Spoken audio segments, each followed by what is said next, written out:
तो स्वागत है आपका मेरे साई एजुकेशन यूट्यूब चैनल पर। दोस्तों, हमने वर्णमाला के अंतर्गत व्यंजन पढ़ा था। व्यंजन हमारा कंप्लीट हो चुका है।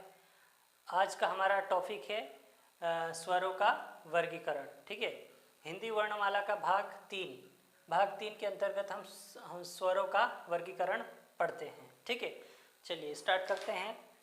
तो स्वरों का वर्गीकरण हमने मुख्यतः आठ भागों में किया है।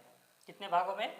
8 भागों में। ठीक है, इसमें सबसे पहला है मात्रा या उच्चारण के आधार पे, जीभ के प्रयोग के आधार पर, मुख द्वार या मुख विवर खुलने के आधार पर, होठों की स्थिति के आधार पे, हवा का नाक या मुख से निकलने के आधार पर, जातीय आधार पर, घोषत्व के आधार पर और प्राणत्व के आधार पर।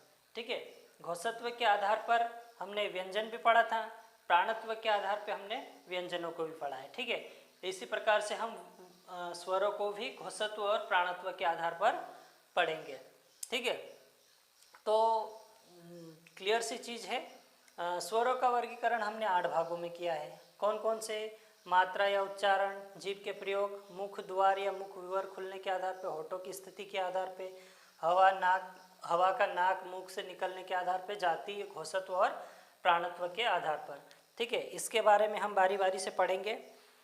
शुरू करते हैं हम मात्रा या उच्चारण के आधार पर। ठीक है, इसके अंतर्गत हम देखेंगे मात्रा या उच्चारण के आधार पर हमने स्वरों को फिर से 3 भागों में बांटा है। कितने भागों में? 3 भागों में। तो पहला ह्रस्व स्वर, पहला है ह्रस्व स्वर, इसके आधार पर है। ठीक है, मात्रा या उच्चारण के आधार पे ह्रस्व स्वर, या इसी को हम बोलते हैं लघु स्वर। लघु स्वर, लघु मतलब छोटा होता है। ठीक है, कैसा होता है? छोटा, जिसमें एक मात्रा आती है, उसे हम बोलते हैं ह्रस्व स्वर। दूसरे नंबर पर है दीर्घ। दीर्घ नाम से ही स्पष्ट है, दीर्घ मतलब गुरु, या फिर हम इसको बोलते हैं बड़ा। ठीक है, ये है दीर्घ, गुरु या बड़ा। तीसरा हमने देखा था यहाँ पर प्लुत स्वर। कौन सा? प्लुत, प्लुत स्वर। अब प्लुत स्वर क्या होता है, इसके बारे में भी हम जानेंगे। ठीक है, ह्रस्व स्वर जिसको हमने कहा लघु स्वर या छोटा, दीर्घ, गुरु या बड़ा, और एक होता है प्लुत स्वर। किसके आधार पर बांटा हमने? मात्रा या उच्चारण के आधार पर। ठीक है, मात्रा या उच्चारण के आधार पर। ठीक है, इसके अंतर्गत आता है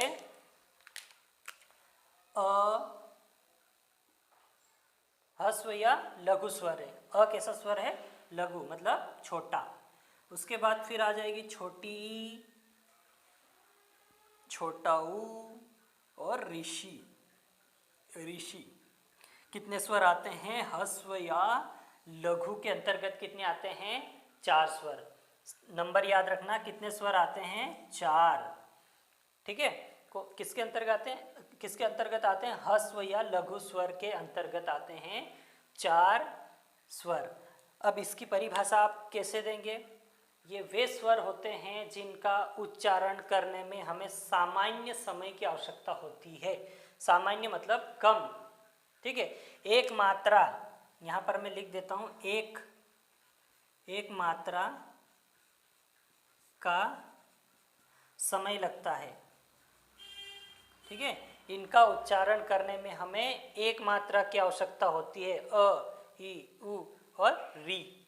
ठीक है, ये होता है ह्रस्व, लघु या छोटी मात्रा। ठीक है, तो इसके नाम ही याद रखना जरा। ह्रस्व, लघु या छोटा कितने होते हैं? 4, एक मात्रा का समय। ठीक है, देखते हैं हम दीर्घ या गुरु। दीर्घ, दीर्घ नाम से ही स्पष्ट है, कैसा है ये? बड़ा। ठीक है, इस बड़ी, बड़ाऊ। ठीक है, कितने स्वर है ये? 3। कितने स्वर है? 3। यहाँ पर हम लिख देंगे, इनकी संख्या कितनी है? 3। इसके बारे हम लिखेंगे, इसकी अगर परिभाषा देनी हुई तो हम कैसे देंगे? ऐसे स्वर जिनका उच्चारण करने में ह्रस्व स्वर से दुगुना समय लगता है। कैसा समय लगता है? दुगुना समय लगता है, इसलिए हम इसको बोलते हैं दीर्घ स्वर। ह्रस्व से दुगुना समय, यहाँ लिख देता हूँ मैं, ह्रस्व से दुगुना समय लगता है। क्लियर है? दीर्घ की परिभाषा देंगे, ऐसे स्वर जिनका उच्चारण करने में हमें ह्रस्व से दुगुना समय लगता है उसे हम बोलते हैं दीर्घ स्वर। कैसे स्वर? दीर्घ स्वर। तीसरा देख लेते हैं प्लुत स्वर। प्लुत स्वर का उच्चारण करने में हमें दीर्घ से अधिक या ह्रस्व स्वर से 2 या 3 गुना अधिक समय लगता है, या इससे अधिक भी समय लगता है, तो उसे हम बोलेंगे प्लुत स्वर। ठीक है? जैसे मैंने किसी को पुकारा राम, ठीक है, एक मैंने पुकारा राम और बीच में इस प्रकार से लंबा राग खींचते हैं, ठीक है, फिर यहाँ पर मैं लिखूंगा म, ये हो गया। तो रा और म के बीच का जो डिस्टेंस होता है उसी को बोलते हैं प्लुत स्वर। कौन सा? प्लुत स्वर। ठीक है? जैसे दूर खड़ा व्यक्ति, उसको बुलाने के लिए हम बोलते हैं राम। कैसे बोलते हैं? राम। ठीक है? या फिर हम बोलते हैं ओम। ठीक है? या फिर सुबह सुबह जब मुर्गा चिल्लाता है तो मुर्गे की जो बाग होती है, ठीक है, ये भी कौन से स्वर में होती है? प्लुत स्वर के अंतर्गत आता है। ठीक है? ये इसका उपयोग कहाँ पर होता है? नाटक, मंच, ठीक है, या तो फिर मंत्र का उच्चारण करने में, दूर खड़े व्यक्ति को बुलाने के लिए, पुकारने के लिए इसका उपयोग किया जाता है। क्लियर है? किसके आधार पे हमने देखा? मात्रा या उच्चारण के आधार पे कि कौन कौन से ह्रस्व स्वर या लघु, दीर्घ या गुरु या प्लुत, पहला, दूसरा और तीसरा। नाम क्लियर है? ठीक है? इसकी परिभाषा हमने देखी। ह्रस्व की संख्या 4, दीर्घ की 3 और प्लुत स्वर जिसमें को लंबा खींचते हैं उसे कहा जाता है प्लुत स्वर। ठीक है? इनकी इसमें एक मात्रा का समय लगता है, 2 गुना समय लगता है ह्रस्व से। इसमें 2 गुना, 3 गुना, 4 गुना, 5 गुना, मतलब 2 या 2 से अधिक स्वरों की आवश्यकता पड़ती है, उसे कहा जाता है प्लुत स्वर। क्लियर है?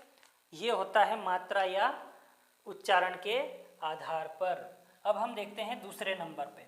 दूसरा नंबर पे कौन है? जीभ के प्रयोग के आधार पर। ठीक है? जीभ के प्रयोग के आधार पर हम स्वर को देखेंगे। यहाँ पर जीभ और प्रयोग के आधार पे स्वर को हमने मुख्यतः 3 भागों में बांटा है। कितने भागों में? 3 भागों में। इसके लिए मैं आपके लिए एक डायग्राम व्यवस्थित तरीके से बनाता हूँ ताकि आपको हमेशा के लिए याद रहे, आप कभी भूले नहीं। ठीक है? तो देखो,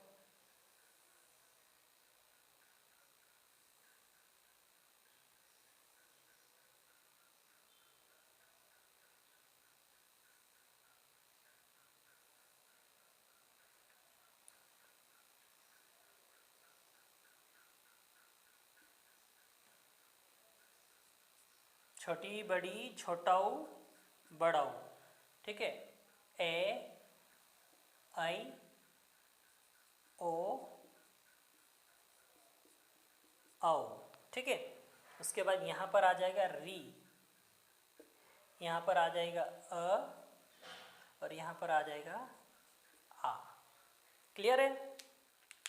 हम कौन सा देख रहे हैं अभी? जीभ के प्रयोग के आधार पर। किसके आधार पर देख रहे हैं?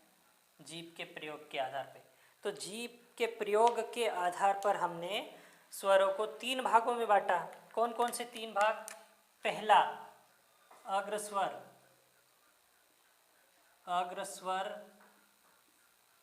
दूसरा मध्य स्वर, ठीक है, और तीसरा होता है पश्च स्वर। कौन सा? पश्च स्वर। कितने भागों में बांटा? 3, अग्र, मध्य और पश्च। ये हमारी है जिह्वा या जबान या जीभ जिसको बोलते हैं। ठीक है? किसके आधार पे बांट रहे हैं हम? जीभ के आधार पे। तो यहाँ पर इस प्रकार से 3 भागों से इसका उच्चारण किया जाता है। ये हो जाता है अग्र, ये हो जाता है मध्य और ये हो जाता है पश्च। ये जबान है हमारी। ठीक है? तो तो हम यहाँ पर लिख देंगे ये अग्र, ठीक है, ये हो जाएगा मध्य और ये होगा हो जाएगा हमारा पश्च। अब समझ में आ गया होगा आपको, ठीक है। जीभ के सब आगे वाले भाग से जो स्वर उच्चारित होते हैं, छोटी, बड़ी, ए, ऐ और री, ये जो 5 स्वर है, ठीक है, इनका उच्चारण कहाँ से किया जाता है? जीभ के आगे वाले भाग से। कितने स्वर है? 5, 2 और 2 4 और 1 5। छोटी, बड़ी, ए, ऐ और री, ये जिह्वा के अग्रभाग से उच्चारित होते हैं, ठीक है। अब आता है मध्य भाग। तो मध्य भाग में केवल अ उच्चारित होता है, अ, ठीक है। जब हम अ का उच्चारण करते हैं तो जबान हल्की सी ऊपर की ओर उठ के वापस बैठ जाते हैं अपने स्थान पे, ठीक है। अ, ठीक है, आप प्रैक्टिकली करके देख सकते हैं। अग्र में ई, ए, ऐ और री, तो जबान आगे वाला भाग उठता है हल्का सा, ठीक है। तो ये प्रैक्टिकली है, आप इसे करके देखिए। मध्य हो गया अ, उसके बाद आता है पश्च, पश्च स्वर। पश्च स्वर के अंतर्गत छोटा ऊ, बड़ा ऊ, ओ, औ और आ, ठीक है। जबान पूरी उठती है, पीछे तक जाती है खिंचा के, ठीक है। तो ये हो जाते हैं पश्च स्वर, मध्य स्वर और अग्र स्वर। क्लियर है यहाँ तक? ये हो जाते हैं जीभ के प्रयोग के आधार पर। 3 भागों में बांटा हमने, अग्र, मध्य और पश्च। किसको तोड़ा हमने? जबान को, ठीक है। कितने भागों में? 3, अग्र, मध्य और पश्च। क्लियर है मामला यहाँ तक? आगे बढ़ते हैं, ठीक है। आगे कौन सा है? मुख द्वार या मुख विवर खुलने के आधार पर, ठीक है। इसको मिटाता हूं मैं।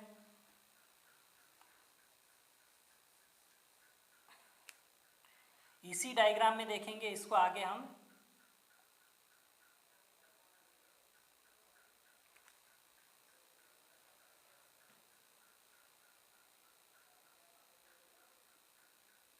चलिए,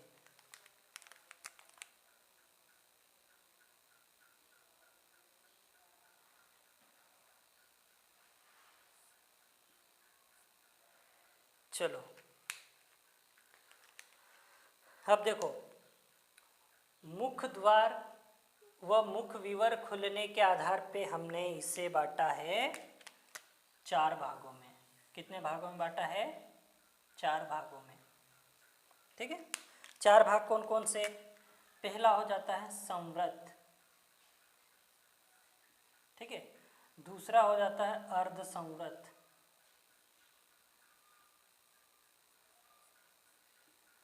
फिर तीसरा हो जाता है अर्ध विव्रत और चौथा हो जाता है विव्रत।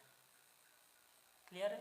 व्रत व्रत व्रत व्रत व्रत, गोलाई, कहीं पर आधी गोलाई, कहीं पर पूरी गोलाई, इस प्रकार से बातें हो रही है यहाँ पर, ठीक है। तो देखते हैं हम कि संवृत, अर्ध संवृत, अर्ध विव्रत और विव्रत के अंतर्गत कौन कौन से भाग, कौन कौन से स्वर आते हैं, ठीक है। संवृत का मतलब होता है क्लोज। क्या होता है? क्लोज। इंग्लिश में बोलते हैं इसको हम क्लोज, मतलब बंद, ठीक है। अर्ध मतलब हाफ, हाफ क्लोज। क्लियर है? अर्ध विव्रत, विव्रत का मतलब होता है ओपन, खुला हुआ, और अर्ध का हाफ, हाफ ओपन। क्लियर है? इस प्रकार से, ठीक है। जब हम छोटी, बड़ी, छोटा ऊ और बड़ा ऊ, स्पष्ट बोल के देखो, ई, छोटा ऊ, बड़ा ऊ, इनका जब हम उच्चारण करते हैं तो हमारी मुख गुहा बंद होती है, मतलब मुंह खुला होता है, और जब हम इनका उच्चारण करते हैं तो मुख गुहा हमारी एक दूसरे के नज़दीक आती है, ठीक है। और कैसा? व्रत, एक सर्कल बना के, ठीक है, एक सर्कल बना के धीरे धीरे धीरे बंद होती है। तो इसलिए हमने इन 4 स्वरों को किसके अंतर्गत रखा है? संवृत के अंतर्गत रखा है। किसके अंतर्गत? इसे हमने कहा है संवृत। कितने कितने स्वर आते हैं इसमें? 4। कौन कौन से? छोटी, बड़ी, छोटाऊ, बड़ाऊ। ठीक है, उसके बाद फिर बारी आती है अर्ध संवृत। अर्ध संवृत के अंतर्गत आते हैं ए और ओ। ए और ओ, ये आता है अर्ध संवृत। अर्ध संवृत, क्लियर है। अर्ध संवृत के अंतर्गत दो स्वर आते हैं। कितने आते हैं? दो, ए और ओ, क्लियर है। उसके बाद आता है अर्ध विवृत। अर्ध विवृत के अंतर्गत ये ट्रायंगल बना देना, इस प्रकार से त्रिकोण बन जाएगा उल्टा। तो ये जो है ये अर्ध विवृत के अंतर्गत आते हैं। किसके अंतर्गत आते हैं? अर्ध विवृत, क्लियर है। अर्ध विवृत मतलब आधा ओपन होता है। ए, औ और अ, तो मुख गुहा हमारी आधी खुलती है, ठीक है। और जब आ हम बोलते हैं आ, तो आ जब बोलते हैं तो पूरा मुख हमारा खुल जाता है, तो इसे हमने कहा विवृत या ओपन, क्लियर है, ओपन, ठीक है। ये होते हैं हमारे मुख द्वार व मुख विवर खुलने के आधार पे स्वर। कितने प्रकार के? चार, संवृत, अर्ध संवृत, विवृत और विवृत और अर्ध विवृत, क्लियर है। संवृत के आधार पे चार, अर्ध संवृत के आधार पे दो, विवृत अर्ध विवृत के आधार पे तीन, ठीक है, और विवृत के आधार पे हमने एक स्वर देखा है, ठीक है। यहाँ पर ऋषि का कोई मतलब नहीं है, क्लियर। ये हमने किसके आधार पे देखा था? जीभ के प्रयोग के आधार पर, क्लियर है यहाँ तक मामला, ठीक है। तो इस चीज़ को नोट करते जाना आप लोग भी। आगे देखते हैं। होठों की स्थिति के आधार पे हमने स्वरों को फिर से दो भागों में बांटा। कौन कौन से? व्रतमुखी और अव्रतमुखी। व्रतमुखी के अंतर्गत कौन कौन से स्वर आते हैं? छोटा ऊ, बड़ा ऊ, ठीक है, ओ और आता है औ, ठीक है। कितने स्वर हैं यहाँ पर? चार। किसके आधार पे? व्रतमुखी, ठीक है। इन स्वरों का हम उच्चारण करते हैं उ, उ, ओ, औ। तो हमारी मुख गुहा जो है इसी एक सर्कल बनता है, एक व्रत जैसा बनता है। कैसा बनता है? एक व्रत जैसा बनता है, इसीलिए हमने इसे कहा है व्रतमुखी। हमारा मुख जो है इसकी आकृति कैसे बनती है? एकदम गोल गोल बन जाती है, ठीक है, इसलिए इसे व्रतमुखी कहा गया। इसकी परिभाषा अगर देना हुआ तो कैसे देंगे? ऐसे स्वर जिनका उच्चारण करते समय हमारी मुख गुहा एक गोलाकार हो जाती है। कैसी हो जाती है? गोलाकार हो जाती है, ठीक है। कैसी हो जाती है? गोलाकार हो जाती है, इसलिए हमने इसे कहा है व्रतमुखी, ठीक है। अब इसमें कौन कौन से स्वर आएंगे? शेष स्वर, ठीक है। हमने 11 प्लस 2 स्वर पढ़े हैं, तो इन 11 प्लस 2 स्वर में से जो शेष बचे हैं, इन चार को छोड़ के शेष स्वर जो है ये किसके अंतर्गत आ जाएंगे? अव्रतमुखी, शेष स्वर। अब शेष स्वर आप लोगों को पता है 11 13 में से आप 4 ये माइनस कर देना, और बाकी के जो स्वर होते हैं ये अव्रतमुखी के अंतर्गत आएंगे, ठीक है। इसकी परिभाषा कैसे देंगे कि इन स्वरों का उच्चारण करते समय मुख गुहा व्रतमुखी न होकर किसी अन्य आकृति में बन जाती है, ठीक है, तो ये होगा अव्रतमुखी, क्लियर है। ये खत्म होता है। होठों की स्थिति के आधार पर हमने स्वरों को दो भागों में देखा, व्रतमुखी, अव्रतमुखी। व्रतमुखी के अंतर्गत चार स्वर आते हैं, छोटा ओ, बड़ा ओ, औ, चार। अव्रतमुखी शेष स्वर जो आते हैं ये अव्रतमुखी के अंतर्गत आते हैं। अगला देखते हैं हम, कहाँ तो हो गया? पहला, दूसरा, तीसरा और चौथा पार्ट हो गया, ठीक है। हम देखते हैं पांचवा कौन सा है? हवा का नाक या मुख से निकलने के आधार पर, क्लियर है। हवा का नाक या मुख से निकलने के आधार पे हमने पढ़ा था, व्यंजनों को भी पढ़ा था। किसको पढ़ा था? व्यंजनों को भी। कौन सा? एक तो हमने पढ़ा था नीरनाशिक, और एक होता है अनुनासिक। क्लियर? तो सारे स्वर जो होते हैं,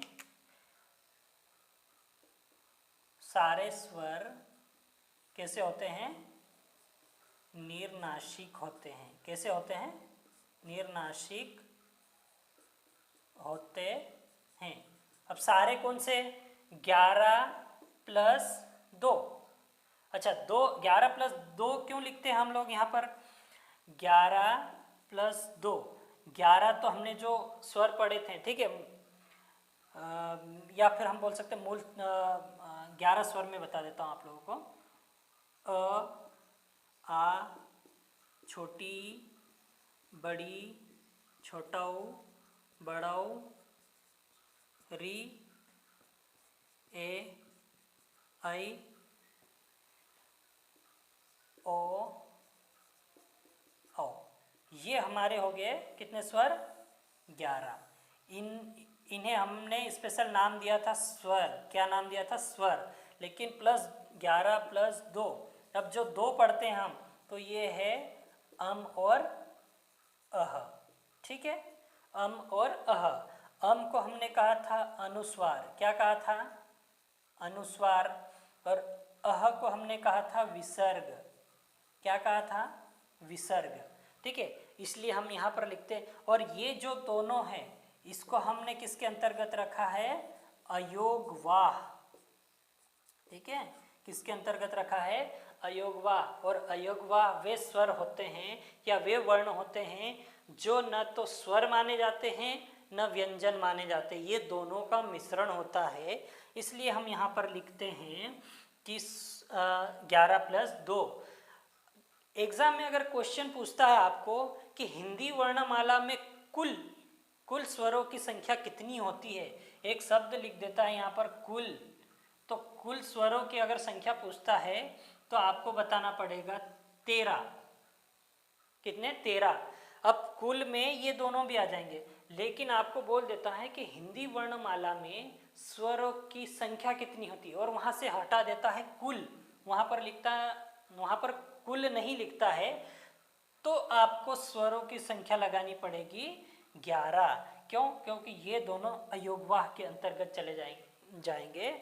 हमने जब वर्णमाला में वर्णमाला जब स्टार्ट करा था, तब हमने देखा था कि वर्णमाला को हमने 3 भागों में बांटा था, स्वर, व्यंजन और अयोगवाह। स्वर 11, ठीक है, और उसके बाद हमने व्यंजन देखे थे 39 और अयोगवाह थे हमारे पास 2। तो हमने 3 भागों में वर्गीकृत किया था वर्णमाला को।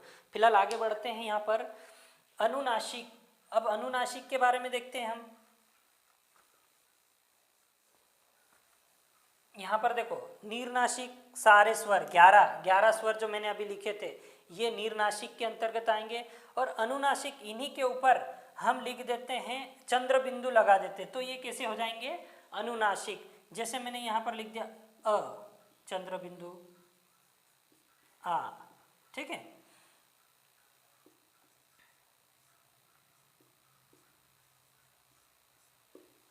अच्छा, चंद्र बिंदु लगाने का तरीका देखो, छोटी ई पर इस प्रकार से पूरा बना और बड़ी ई के ऊपर हमने ऐसा लगा। तो ये जो है, ये कंडीशन कब लगती है? जब ये किसी भी अक्षर, जैसे मैंने यहाँ पर लिखा क, तो क के ऊपर वाली जो लाइन होती है उसे हम बोलते हैं शिरोरेखा। क्या बोलते हैं? शिरोरेखा। शिरोरेखा के ऊपर जो स्वर लगता है, वहाँ पर चंद्र बिंदु हमेशा डॉट के रूप में लगता है, न कि ऐसा। ठीक है, ये जैसे मैंने यहाँ पर लिख दिया की, तो की पर अगर हमें चंद्र बिंदु लगाना हुआ तो हम ऐसा नहीं लगाएंगे। ठीक है, ये गलत हो जाएगा। तो इसके लिए हमने क्या सुविधा रखी है यहाँ पर? इस प्रकार से। ठीक है, तो शिरोरेखा के ऊपर वाले जो स्वर होते हैं वहाँ पर चंद्र बिंदु ऐसा लगेगा, और शिरोरेखा के नीचे जो स्वर बनते हैं उसके लिए हमने चंद्र बिंदु इस प्रकार से बनाया है। ये चीज़ें हैं। ठीक है, ध्यान रखना, छोटी छोटी चीज़ें। आपकी वर्णमाला जो है बहुत व्यवस्थित तरीके से कंप्लीट होने जा रही है। ठीक है, ये लग गया छोटी, बड़ी, छोटा ऊ, बड़ा ऊ। ठीक है, इस प्रकार से हम लगा देंगे कहाँ तक? औ तक। ठीक है, ये किस रूप में लग गया, ये चंद्र बिंदु के रूप में। तो ये किसके अंतर्गत आ जाएंगे, अनुनासिक के अंतर्गत। ठीक है, नीरनासिक के अंतर्गत सारे स्वर आएंगे और अनुनासिक जिसके ऊपर चंद्र बिंदु लग गया है, जैसे मैं यहाँ पर एक शब्द लिख देता हूँ आंगन। ठीक है, या तो फिर लिख देता हूँ और, यहाँ पर चंद्र बिंदु इस प्रकार से लगता है। तो ये किस प्रकार के है, स्वर, स्वर के ऊपर भी क्या लगा है, चंद्र बिंदु लगा है। तो ये कैसे, कंडीशन अलग अलग, शीरो रेखा के नीचे, शीरो रेखा के ऊपर, दोनों के ऊपर चंद्र बिंदु लगा। इस प्रकार के जो शब्द आते हैं ये हो जाते हैं अनुनासिक के अंतर्गत बने हैं ये। और जो नॉर्मल आम, ये किसके अंतर्गत आ जाएंगे, नीरनासिक के अंतर्गत। आपको पता है नीरनासिक जो मुख से उच्चारित होते हैं, अनुनासिक मुख और नाक दोनों से उच्चारित किया जाता है, उसे कहा जाता है अनुनासिक। क्लियर है। हवा का नाक या मुख से निकलने के आधार पे हमने दो भागों में देखा, नीरनासिक और अनुनासिक। सामान्य स्वर सारे किस में आएंगे, अनुनासिक, लेकिन इनके ऊपर चंद्र बिंदु लगा देंगे तो ये किसके अंतर्गत चले जाएंगे, अनुनासिक के अंतर्गत। क्लियर है मामला यहाँ तक। आगे बढ़ते हैं, कितने हो गए, 6।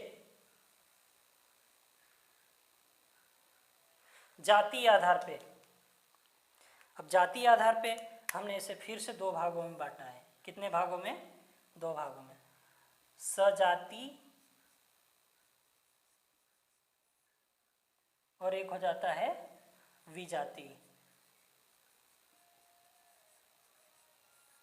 ठीक है, सजाति के अंतर्गत कौन कौन से आ जाएंगे, आ, छोटी ई, बड़ी ई, छोटा ऊ, बड़ा ऊ। देखो एक जैसी जाति लग रही है, ठीक है, जोड़े बन रहे हैं इनके, इसलिए हमने ऐसा बोल दिया सजाति। स मतलब समान जाति, कैसी जाति, समान। ठीक है, कैसी जाति है ये, समान जाति, एक जैसी जाति के हैं, इसलिए हमने इसको बोल दिया सजाति। विजाति, ठीक है, ये हो गया,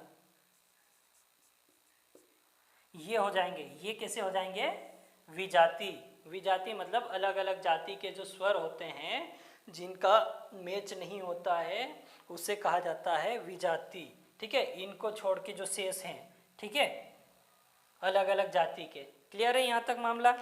आगे देखते हैं हम लोग अभी घोषत्व के आधार पर। घोषत्व के आधार पे हमने दो भागों में से बांटा। कितने भागों में, दो भागों में। एक होता है सघोष और एक होता है अघोष। ठीक है, सघोष, सघोष का मतलब क्या होता है, ठीक है, तो यहाँ पर देखो स्वर तंत्रियों में कंपन जहाँ पर उत्पन्न होता है उससे बोलते, अधिक उत्पन्न होता है, वहाँ पर हमने कहा था सघोष।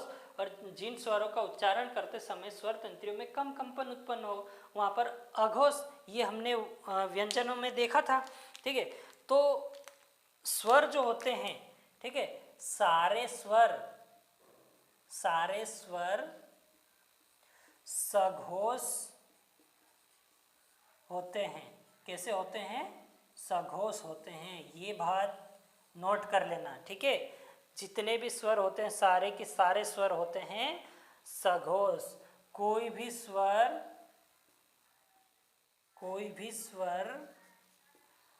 अघोष नहीं है, ध्यान रखना, नोट कर लेना इस चीज को। ठीक है, कोई भी स्वर अघोष नहीं है। ठीक है, घोषत्व के आधार पर स्वरों को दो भागों में, सघोष अघोष। सारे स्वर सघोष है, कोई भी स्वर अघोष नहीं है। क्लियर है फंडा यहाँ तक। आगे देखते हैं, प्राणत्व के आधार पे हमने इसे दो भागों में बांटा। अल्प प्राण, क्या कहा हमने, अल्प प्राण, और दूसरा कहा हमने महाप्राण। क्लियर है, अल्प प्राण और महाप्राण। तो देखो अल्प प्राण और प्राणत्व के आधार पे स्वरों को दो भागों में बांटा, अल्प प्राण और महाप्राण। तो यहाँ पर भी सारे स्वर जो होते हैं, सारे स्वर अल्प प्राण होते हैं। कैसे होते हैं? अल्प प्राण होते हैं। और कोई भी स्वर महाप्राण नहीं होता। ये चीज नोट करके रख लेना। कोई भी स्वर महाप्राण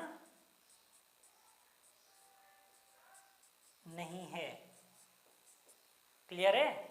ये होता है हमारा वर्णमाला का पाठ, स्वरों का वर्गीकरण।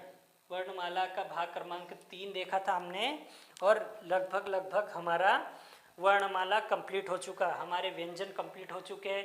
व्यंजन के अंतर्गत हमने देखा था स्पर्श व्यंजन, ऊष्मय या संघर्षी व्यंजन, संयुक्त व्यंजन, उसके बाद हमने द्विगुण व्यंजन देखा था। ठीक है, और एक देखा था हमने य र ल व। ठीक है, तो इस प्रकार से हमारी वर्णमाला लगभग कंप्लीट होती है। स्वरों को हमने 8 भागों में वर्गीकृत करके पढ़ लिया है मात्रा उच्चारण के आधार पे। ठीक है, ये सारी चीज़ें क्लियर है। अगर आपको कुछ दिक्कत या परेशानी होती है वर्णमाला के अंतर्गत तो आप मेरे कमेंट्स बॉक्स में ज़रूर लिखें ताकि मैं उसमें और सुधार कर सकूं। ठीक है, अब हमारा आखिरी बच गया है अयोगवाह। क्या बच गया है? अयोगवाह। अयोगवाह के अंतर्गत हमने 2 चीज़ें ली थी। कितनी चीज़ें? 2 चीज़ें। कौन कौन सा? एक तो हमने लिया था अम और दूसरा लिया था अह। ठीक है, अम अह। अम को हमने कहा था अनुस्वार। क्या कहा था? अनुस्वार। अनुस्वार। ठीक है, और इसे हमने कहा था विसर्ग। क्या कहा था? विसर्ग। क्लियर है? तो देखो, अम जो है अ के साथ म को मिला दो तो ये बनता है अम।